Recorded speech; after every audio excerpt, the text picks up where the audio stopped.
Hello, and welcome to Midwest Game Fest Online 2022. My name is Beth, and I'm with the Role Players Guild of Kansas City. I'm here today with John Hook from Modern Mythos. Hi, how's it going, Beth? So far, so good. Before we get too far into it, I want to let everybody watching know that we are taking questions from the chat. So if there are any specific questions that you have for John that you want me to cover, go ahead and put it in the Twitch chat. I will make sure that they get answered to the best of my ability. But with that, John, why don't you tell us a little bit about yourself? Well, hi, I am John Hook. I am a writer and podcaster. I'm right here in Kansas City. And I've been gaming for quite a while, on and off, but for ever since probably 2009, I've been writing primarily Call of Cthulhu adventures, but I also have written some more old school D&D stuff. I really enjoy the Swords and Wizardry game, so I've done a few Swords and Wizardry adventures for Frog God games, but really my bread and butter is doing Call of Cthulhu. And I've written for Chaosium itself. I've also written for some licensees like Golden Goblin Press and Goodman Games when they held a license for the Call of Cthulhu game. And due to a program available from Chaosium through DriveThru RPG, I write for myself as well. So it's a lot of fun. Yeah, can you tell me a little bit more about that community content program? Oh, it's really exciting. So Chaosium years ago had a program called the Monograph System, and it was neat. It was fun. And that's where I got my start. You would just write scenarios and submit them. Usually, it was a contest, and I was fortunate enough that everything that I wrote was accepted in that contest, and so I've been published in their monographs. Well, thankfully, as time and technology has advanced, I really like the program that's available now through DriveThru RPG in partnership with Chaosium, and they have something called the Miskatonic Repository. And just like in the days when it was the monograph system,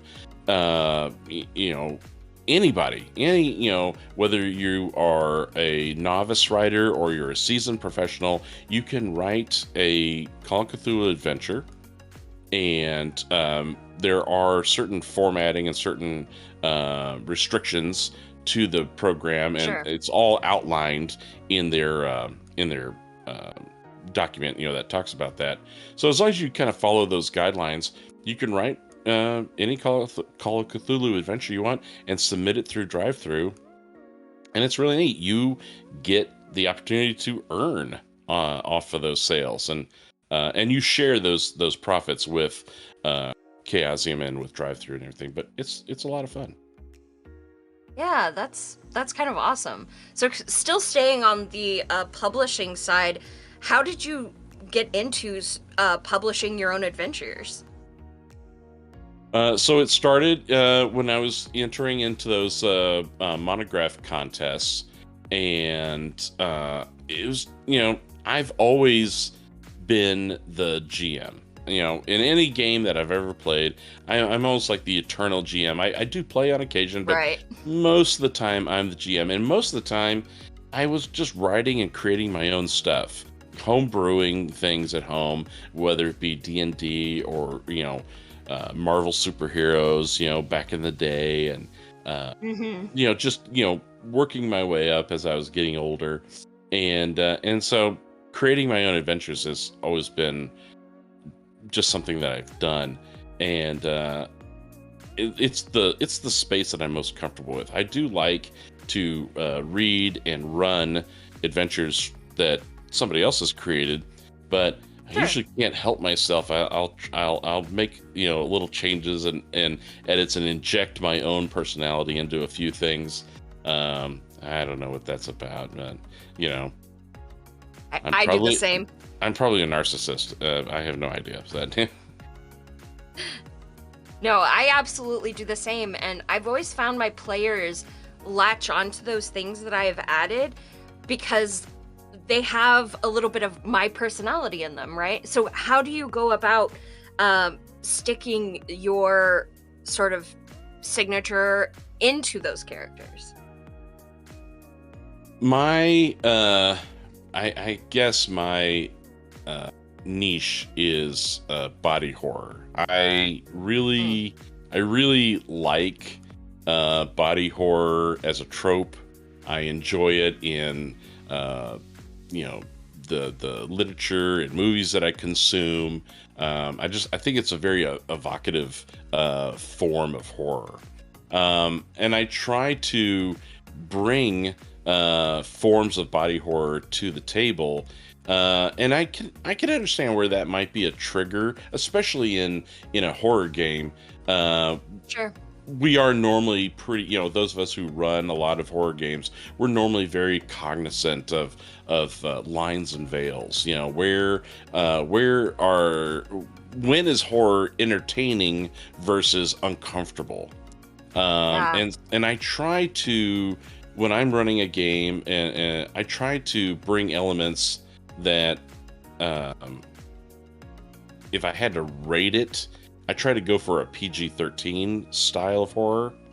Um, so I'm normally not trying to make it overly personal and overly sensitive for a person, but I want it to Sure. be something that if they saw it on a movie screen, they would go, ooh, but not cover their eyes. You know what I mean? Yes, So absolutely. I'm throttling it a little bit, uh, but I find that to be fun. I find that walking that line to be fun. What sort of life or personal experiences have led you to writing for horror and mythology stories? I'm a disturbed child. No. Um, no, I have grown up enjoying fantasy, science fiction, horror novels. I have you can see over my shoulder. I've got and it's in a terrible mess, but I have a large collection of old paperbacks that's sci-fi, fantasy, and horror related. And I love consuming that kind of media. I love the old horror movies, the black and white Universal movies, and my one of my all-time favorite horror films is the remake of The Blob. Yeah, the Really? color remake. It is fantastic. It's the one from the 80s. It Yeah. is so good. I really enjoy that.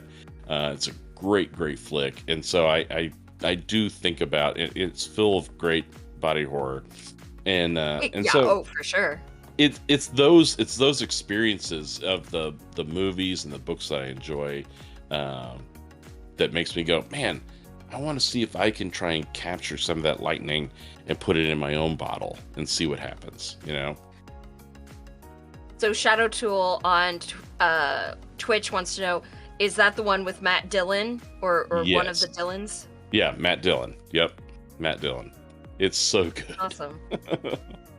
Honestly, the first exposure I had gotten to kind of that body horror was the movie The Fly.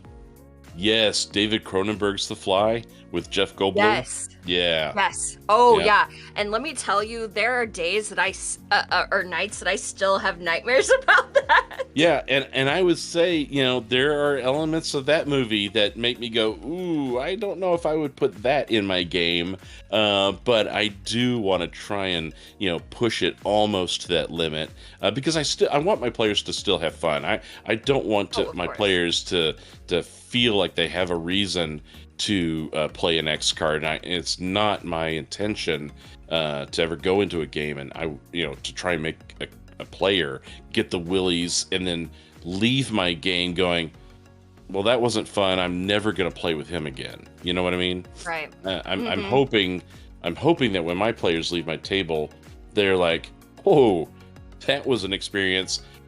I want to try and play with him again, and I hope they tell their friends to sign up for my Yeah. games and play with me. Yeah, it definitely seems like it can be a fine line uh, to tread, Hmm. or to, kind of follow. So I'd be interested in any tips that you have for somebody who's just starting out writing horror scenarios.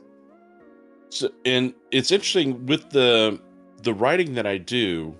Um, the horror elements are really secondary.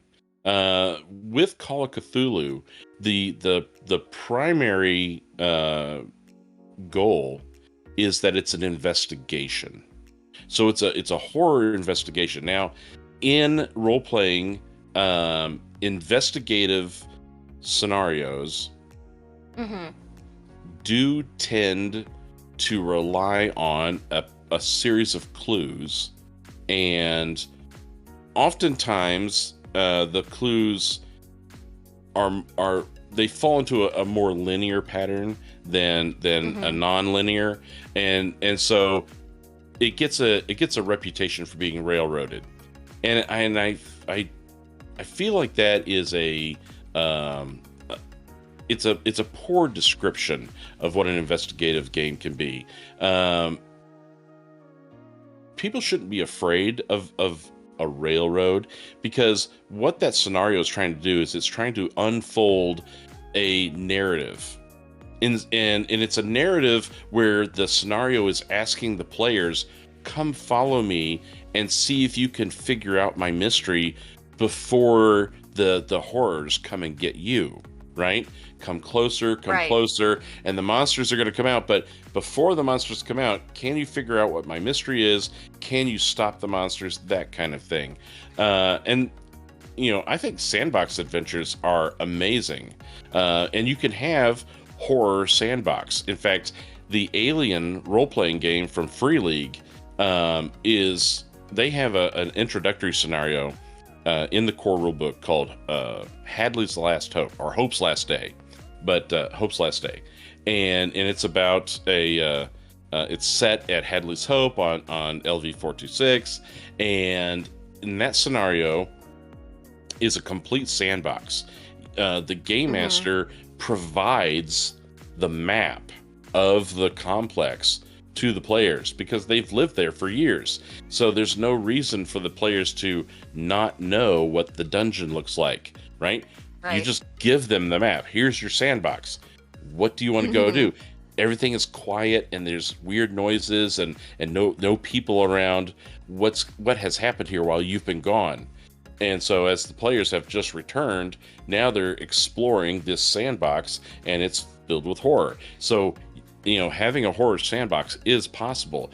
But with Call of Cthulhu, many times the scenarios that we're writing, they are it's a mystery narrative, and so you lay out clues, and hopefully, if you've got a well-structured mystery, you can scramble the clues so that they had the point A that they started at, and they need to get to point Z, but in the middle they went F T J U. I mean, they just kind of scrambled around, Right. but they still going. Z is still last. Mm-hmm.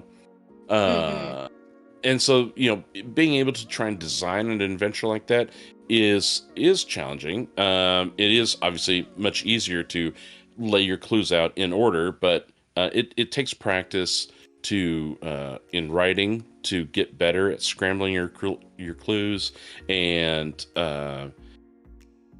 players in Call of Cthulhu, especially the experienced players, they're usually much more forgiving with, okay, I get it.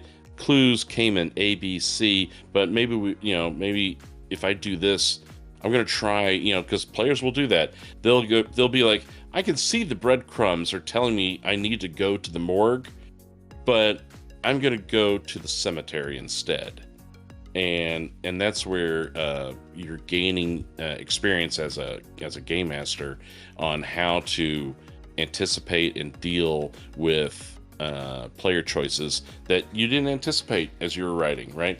And as I write Call of Cthulhu scenarios, I find more and more often I'm putting in little sidebars of keeper tips, and I'll just kind of try and put out there, hey, if your players decide not to do this, don't worry about it. Move the clue and replant it somewhere else. They won't even know that the clue was moved, right? And it's, because something that you have to remember, when you are writing scenarios, you're writing for an audience of one. You're not writing a novel where everybody is going to read what you've written and enjoy it or not enjoy it for the way you've done. I'm writing for an audience of one. I'm writing for someone who will be the game master. They'll take the information that I've provided and they'll refilter it for their table and use the elements that they like, change the elements that they don't, and present it to their players. So it's a partnership that the writer makes with the future game master. That's awesome. That's some really great advice. Thank you. Stila Bauer on Twitter. I keep saying Twitter. I mean Twitch. Please. Sorry about that. On Twitch. Exactly. Says regular Call of Cthulhu, the investigation includes lead to a pattern, just like you were talking about. With Pulp, do you feel more free to throw things in at players right away? I do, and I am the first to admit that I am still working on my Pulp Cthulhu skills. I think the first Pulp Cthulhu campaign was Two-Headed Serpent. And the guys who wrote that, Scott Dorward, Paul Fricker, and Matt Sanderson, first off, they are amazing podcasters in their own right with the Good Friends of Jackson Alliance podcast. All three of them are amazing writers, and they collaborated on that campaign. And this isn't a spoiler because it's right at the very beginning, but just as your player characters are gathering and their primary guide is about to talk to them and say, all right, listen, guys, I know we told you we gathered you for this reason, but secretly you're here for a different reason. And that reason is, and just as he says that, his head explodes. And wow. And he doesn't get to tell the PCs the real reason why they were gathered. And suddenly, it is it's a awesome in media res opening. And I am still trying to hone those skills as a writer because I do want to produce more Pulp Cthulhu, because I think Pulp Cthulhu is just a super fun action, ratcheted up to the nth degree way to play Call of Cthulhu. And I think my years of being a little more subdued and trying to have that slow burn is still affecting my writing. So it's something I'm trying to break, because with Pulp Cthulhu, the writer and the game master should not be afraid to just go crazy right at the beginning. Yeah, that sounds really awesome. Pretty cool. So for somebody who has so many ideas, when you're writing an adventure, how do you go about sort of self-editing yourself? That is hard. Sometimes it swings both ways. Sometimes I feel like I've got too much to say, and I'm like, this is too much, and because it can be too much. You might try and have a scene, and you want to have all of these different complex elements added into the scene, and all you're doing is you're giving the game master more and more bowling pins to start juggling when he's in that scene. And it's far more difficult to juggle 7 and 8 bowling pins all at once than it is to juggle 2 or 3. And I don't know if there is an equitable return on your investment by having that many bowling pins juggling all at once in a certain scene. And so I am trying to, because I'm guilty of breaking my own advice. So it's one thing to try and say this, and it's a completely other thing to try and do it, right? So I am going to try and walk the walk that I talk, but I think in each scene, the writer needs to zero in and figure out what are the 2 or 3 elements that are most important in this scene, and let's just keep those elements pertinent to this scene. And by scene, it could be a location, in a physical space, or it could be an encounter, right? And that, encounters can be moved around. That encounter could be outside, or it could be at night, or it could be during the day. But it's still the same encounter. The game master can move that encounter wherever it's most appropriate. But in each of these different scenes, try and keep the elements down to 2 or 3 that are most important, and then that way the game master won't be overburdened when trying to manage, the 4 to 6 characters that are participating in that scene, and you're ensuring that the clue is in the right place, and the ghost is coming through the painting at the right time, and whatever is happening. But you want to try and keep it to a manageable level. I've overdone it before, and so it gets burdensome, and so you need to try and pull back and just the old adage of KISS, keep it simple, stupid. Right? You just want to keep it simple, and it'll work the best, because the players are going to bring a lot of their own complexity to the scene. When they say, well, can I use this skill and try and do that? And then the game master's like, that was not covered in the notes. Sure, go ahead and try that. I'm going to take that bowling pin and start throwing it around now also. So players are going to keep adding to it. Oh, that's absolutely fair. And that's some great advice that I need to take at heart. Sometimes the KISS principle is very difficult. It is. How has the expanded use of online tabletop systems impact your design choices, as well as the audience that you're trying to appeal to? I'm not sure if, for me personally, if online technology has modified or changed my approach to gaming. Sure. For most of the games that I'm drawn to, which would be the type of games that I produce, they're more theater of the mind run. So my adventures will have maps, but they're maps mainly for knowing where certain points of interest are. They're not going to be battle maps, and so because they're not battle maps, using like a virtual tabletop product, having Roll20 or something like that is not normally something that I feel is necessary, because I'm not going to be bringing in tokens, and I'm not going to be moving in a tactical way, moving tokens through this map. Usually our maps that I'm using in Pulp Cthulhu are just, we look at it and we go, well, there's the entrance to the basement. Let's try and get over through there and, and do that kind of thing. And so because of that, I haven't really invested a lot of time or energy into getting to know these products or getting to use digital dice. And every keeper is different. I have no personal interest in managing my players' dice rolls.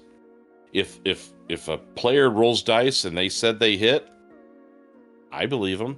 If they rolled dice and they said they had a critical hit, I believe them. And we're just going to roll with that, and it matters not to me. So yeah, technology hasn't changed the way I'm writing or producing games. Well, that's kind of interesting. It almost is like the stories that you're telling and the adventures you're writing kind of already lend themselves to an online environment.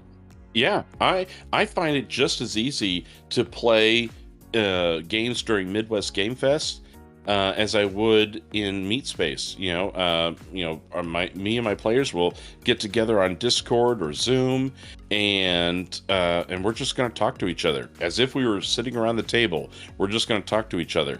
If I had something that I needed to show them, some kind of visual aid of some sort, technology definitely helps then. And most of the time, the type of technology I'm using is screen share, And I'll Yes. just, take over the screen and I'll say, here, you find this. Who touches it first? Yes. I think that's some great advice for GMs too. I'm very similar with you, where I trust my players' die rolls, only because failure can sometimes be just as interesting, even more so, than success. And So the players know how that. do you deal with? Yeah, no, they definitely do. So I don't feel like, right, we're all at a table trying to make a collaborative story, right? It's not, or at least to me, it's not like a adversary, right? I'm the Yep. GM. I'm just trying to guide this. How do you approach that for your GM style? It's very, very similar. I let the players know that that failure can be just as interesting as success, and because the players know that, they're not afraid to fail their rolls or have a fumble, and they're more than happy to tell me, and you'll see it on their face. They'll just be like, "Oh, my dice hate me today," and my dice hate me just as much. I can't tell you how much I have been wanting my aliens in last night's alien game. I wanted my aliens to just munch their faces. And Yes. I kept rolling awful. And my players were like surviving. I'm like, there's not a high enough body count. But I'm just being tongue in cheek with that. But yeah, the players, they are aware. I try to make them aware that failure can be just as interesting, and the narrative that we tell together at the table will be much more interesting if it's got highs and lows. Yeah, no, absolutely. What advice do you have for GMs that are trying to run a more collaborative style game like that? To listen to your players, follow their lead. You do have a mystery that you're trying to tell, and you do have a series of clues that you want to present to them, but follow their lead. And clues can always, under normal circumstances, a clue can always be moved and be readily available in other locations. So, kind of know your scenario, know it well, and follow your character's leads, your player's leads. So if they really want to go in this other direction, you know what? They were right. That is the direction that they need to go in, because that's where they're going to be collecting their clues. Because the end result is they're not going to be able to escape their destiny, and this mystery is going to be unfolding before them, and they have to decide: are they going to stop the bad guys, stop the evil, or succumb to it? Well, and I think that theater of the mind can really lend itself to that already, because if you put a lot of work into setting clues on a map, right, then it's harder to move those assets, or it's harder to get out of the mindset of the railroad. Yeah. And so totally. by adding flexibility is really important. I think that's some really great advice. If only I could follow my own advice. Well, yeah. So when you're running a campaign, how do you normally share those pictures? Is it just through like a Discord chat, or what sort of online resources do you use? I do nowadays. I love to play on Discord, and I just started a free Zoom account, but I haven't really used it yet. So maybe I'll switch to that. But for now, I love Discord, And yeah, I'll just do video conferencing through Discord. And if I've got a visual clue, I'll just do a screen share and throw it up there. And then I will also, in my games, will be running, just like we are here during this Midwest Game Fest, we'll have the voice channel and a text channel. And after I have shared the clue through the screen share in voice, I'll go, because they're typically JPEGs, I'll go to the text channel and upload the JPEG to the text channel. And then that way the players have the ability to go back at their leisure and take a look at that clue, blow it up, zoom in on it, kind of look at it in careful detail, and we'll pin it or something, and so they can always get back to it whenever they want to. So that's a really handy way. I think. I'm a big fan of Discord. So. Yeah, no, for sure. So we've talked a lot from the writing perspective and the GM perspective. What kind of character tropes do you gravitate for when you actually get to be a player? The few times. The few times, and that's funny because I don't know if I really have any that I seek out to do. I do typically play brainiacs. I like to play the smart character, not usually the tough character. So most of the time, I have little to no usable combat skills. I am going to be the first to die if we get into a firefight. I will run, I will hide, and I will try and think our way through and do something, clever. Just because I find that more entertaining. I have a buddy of mine who just loves to go in guns a-blazing, and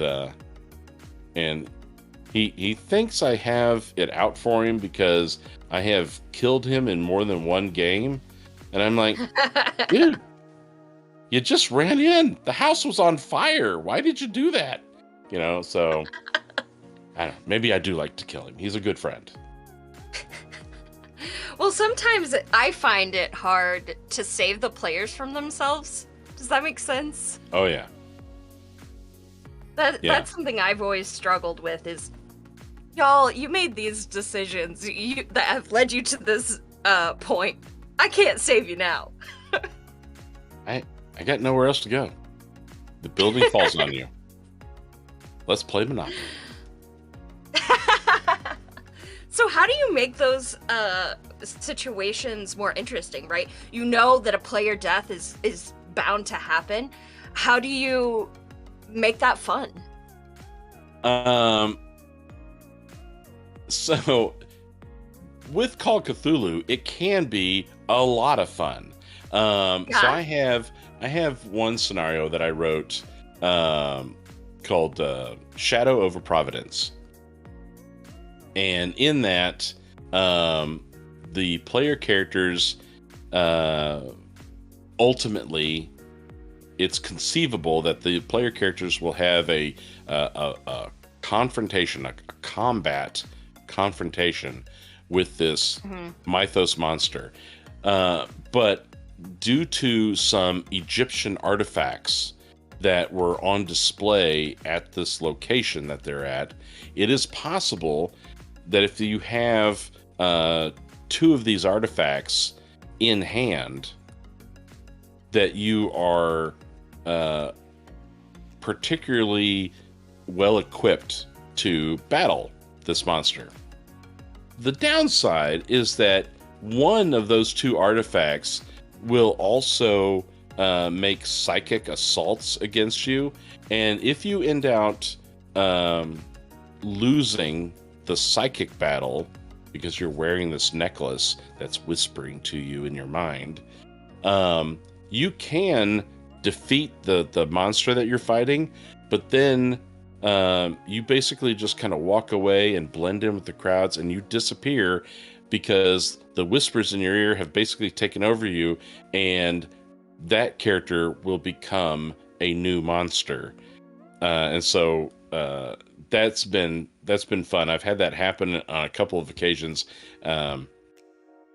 Actually, I had a friend of mine where he and his wife were playing, and his wife donned the necklace and had the dagger and all this stuff, and she succeeded in, destroying the monster, but she failed her psychic war with the necklace, and so she just kind of vanished and disappeared from the crowd, and the players came out of it going, that was awesome. We should have another campaign where we end out fighting her character, 5 years down the road after she's been living with that necklace on for 5 years and has really given into and has physically changed into this, new incarnation of the monster. And the players love that. They love the fall from grace and having that, I am giving myself up to become evil, but I saved you when the time was needed, but now I cannot be saved. And that those kinds of elements are fun and are available in a Call of Cthulhu game. That's really awesome.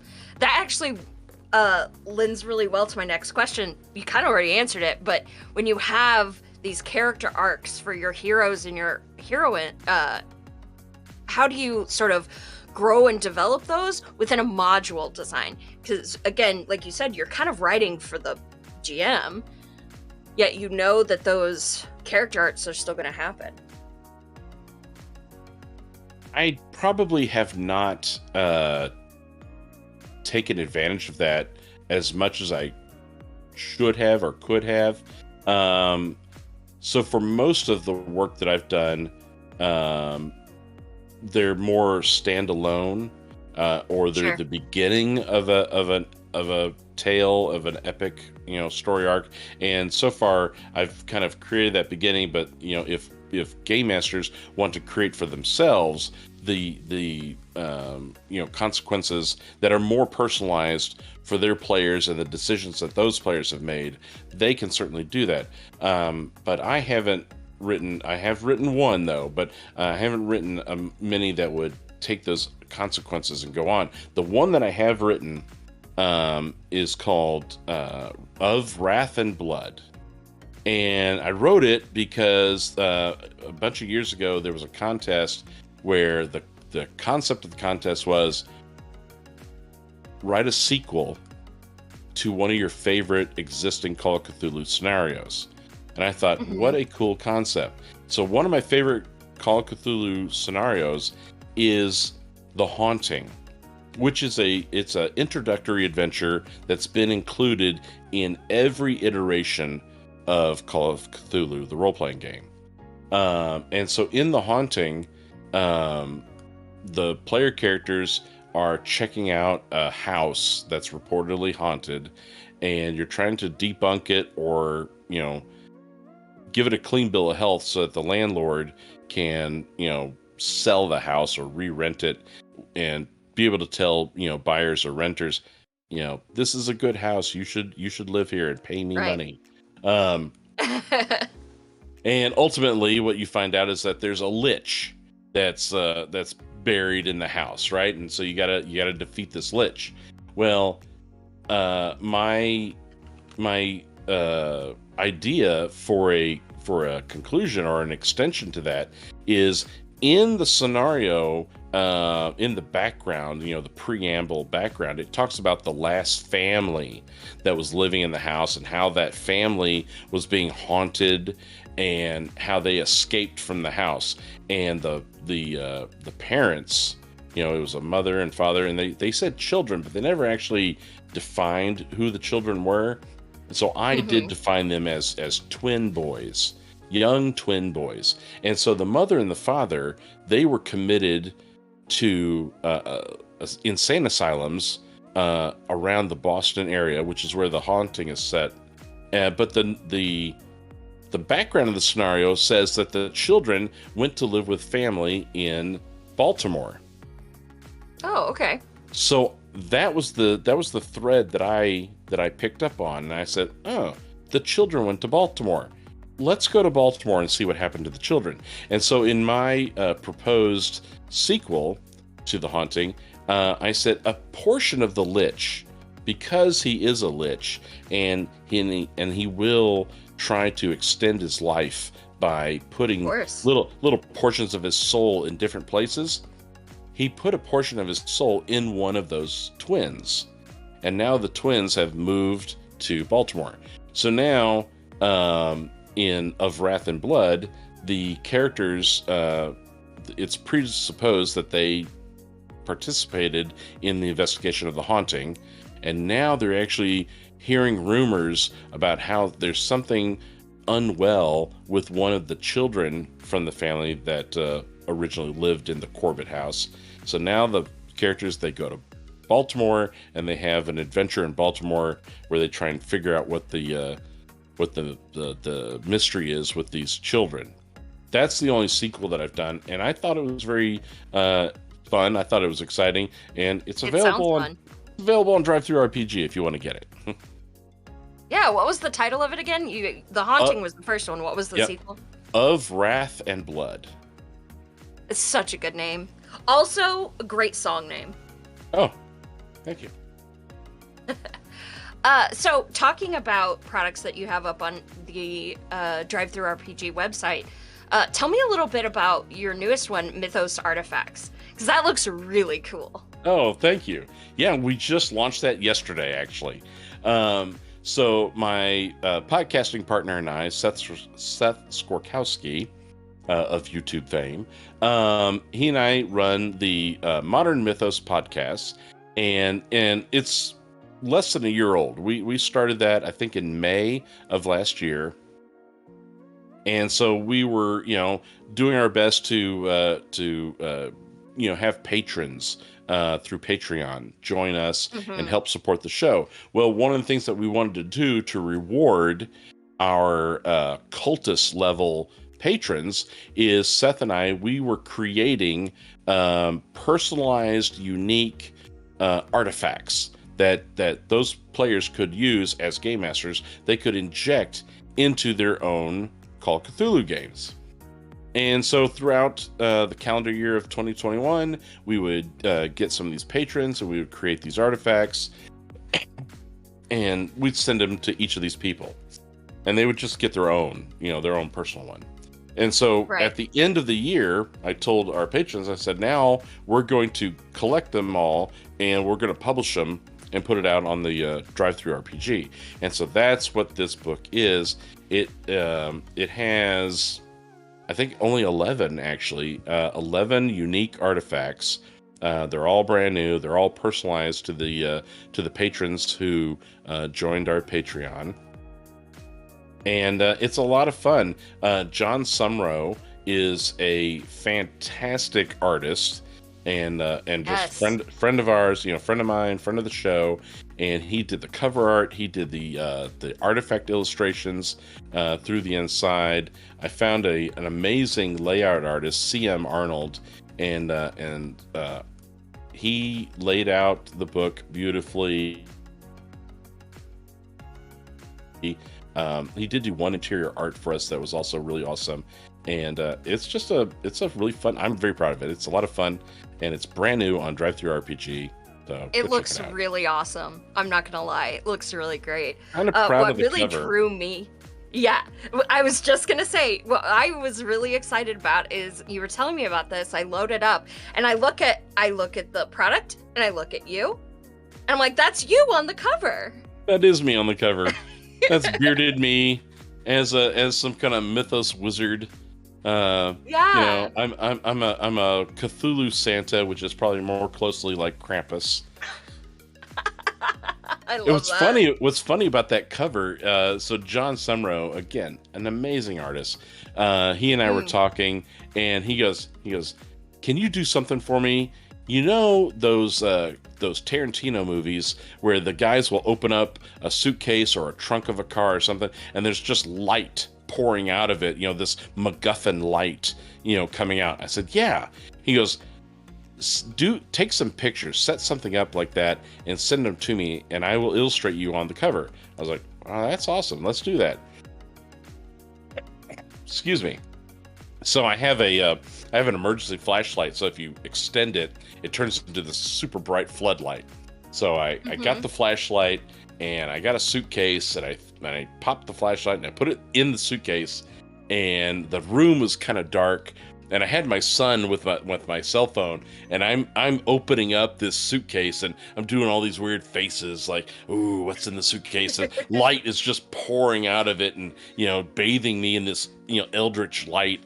And so my son's taking all these pictures, and we sent that to sent them all to John Sumrow, and he kind of found the one that he liked the most and adapted it so that I am this weird cultist, bearded cultist, opening up some kind of MacGuffin box. In fact, that's the name of the art, is MacGuffin Magic Box. And so I'm opening up this MacGuffin box, and that's our cover. It's really cool.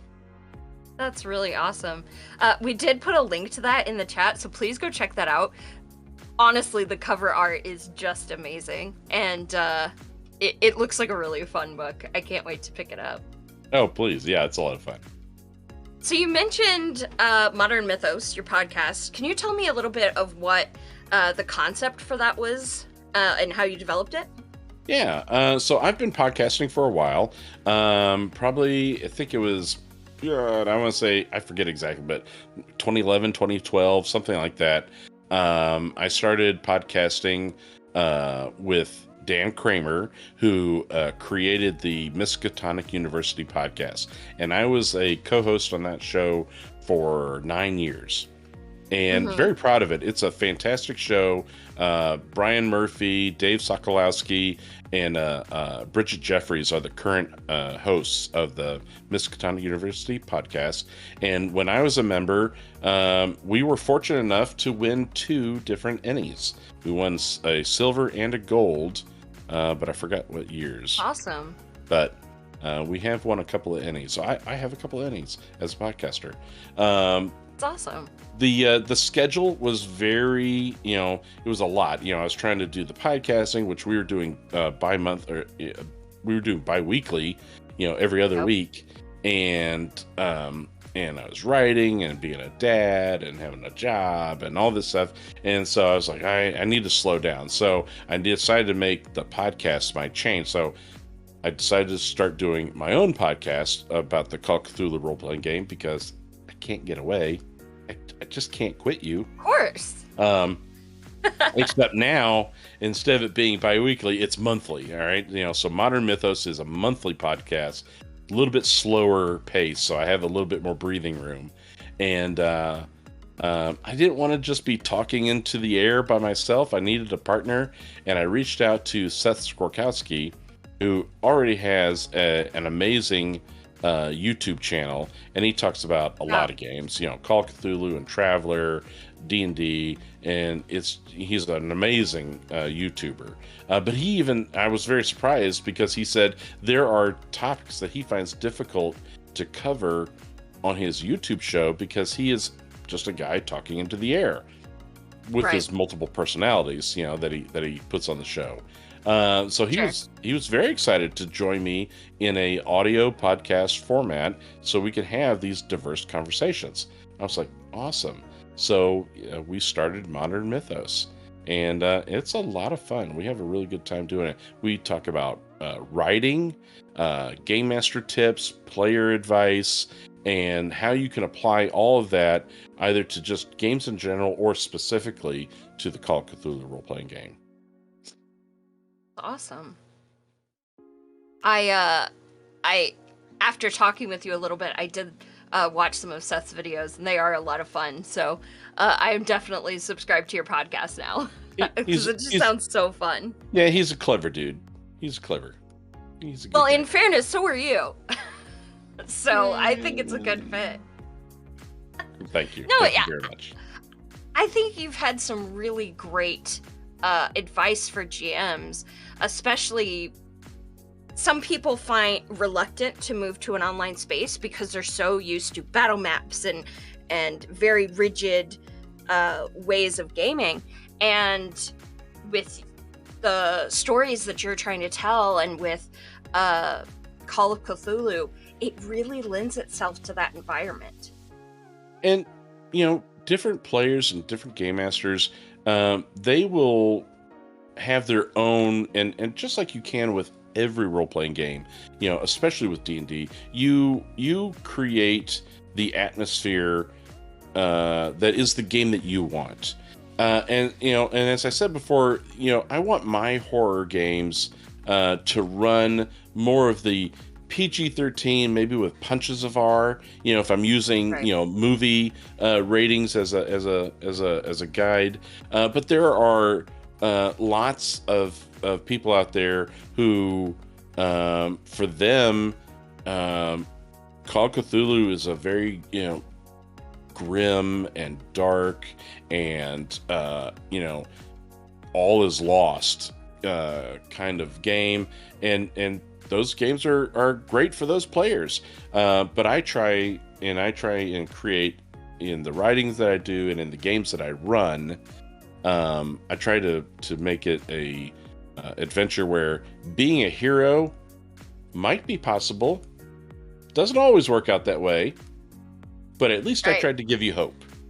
And then at the very end, I will take that hope away. As you should. As I should. It is my God-given right. Exactly. Shadow Tool on Twitch wants to know, does the podcast focus on modern themes, or does the title have another meaning? No, the title is an alliteration. When we were creating the podcast, I, being a cis white male, I am by default, mainly because I'm male, I'm ignorant. I'm ignorant of a lot of things. And so when we were creating the podcast, I was like, I think I like the title Mythos Men. I thought it just was kind of a neat alliteration. And I am not a technical guy in podcasting. I will produce content, but I have no idea how to edit a show or prepare it for, prepare the files and do all the editing, right? Soundboards and all that. I have no clue. None. My brain is just empty on that. So we brought in some engineers, and we were bringing the engineers in, and we said, yeah, here's our show, and it's going to be called Mythos Men. And one of the engineers went, the name is okay. And I go, oh, you don't like the name? He was like, I feel like you might be excluding people. And I'm like, really? He goes, yeah, it's Mythos Men, and you're two white guys.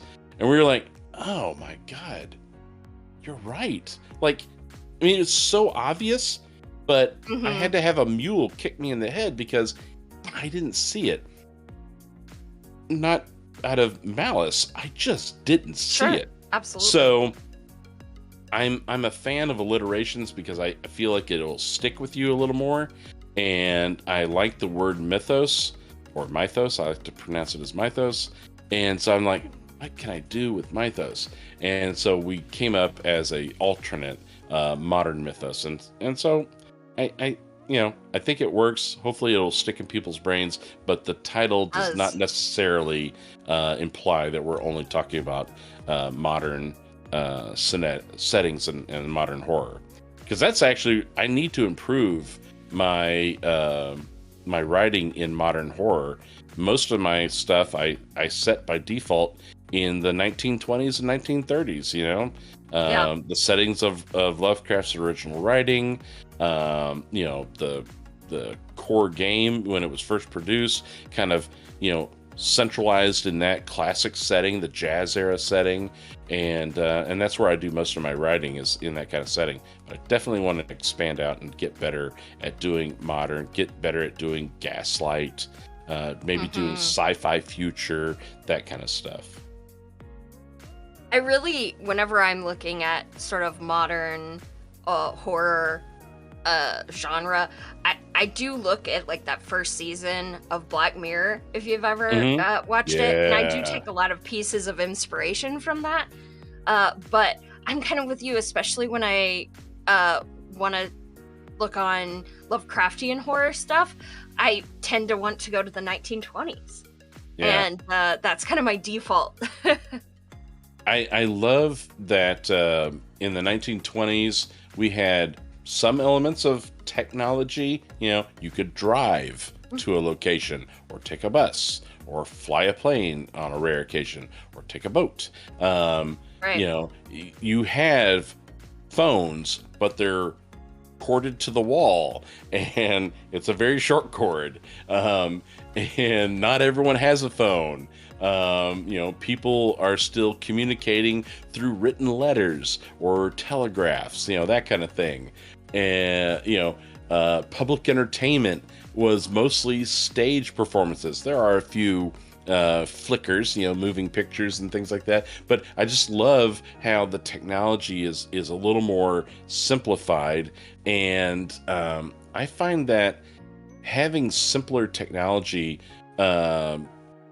will produce an atmosphere, a scenario, a situation that can more easily become isolating, where the player characters are going to be cut off from help, calling for the police, getting the neighbor to help. You know, they're cut off. And when you're cut off, you are more reliant upon yourself to get out of the trouble that you're in, instead of call the police and hide until they get here.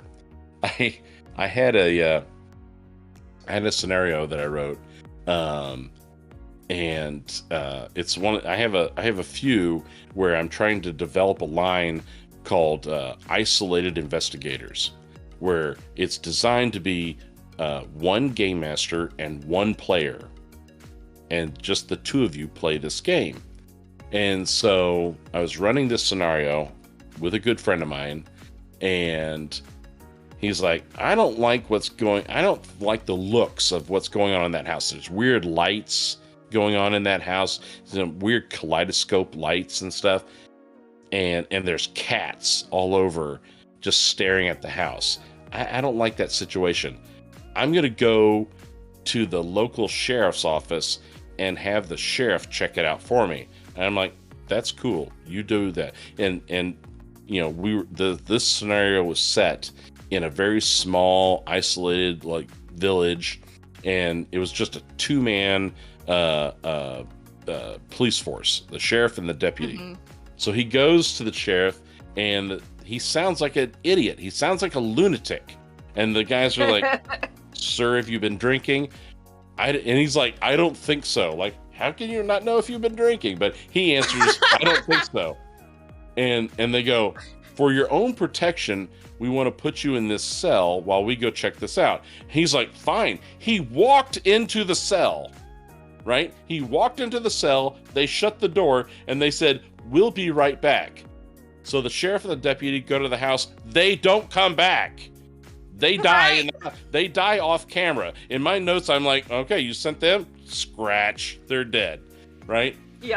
There's no role playing that out. He's sitting in the jail cell, and he's like, no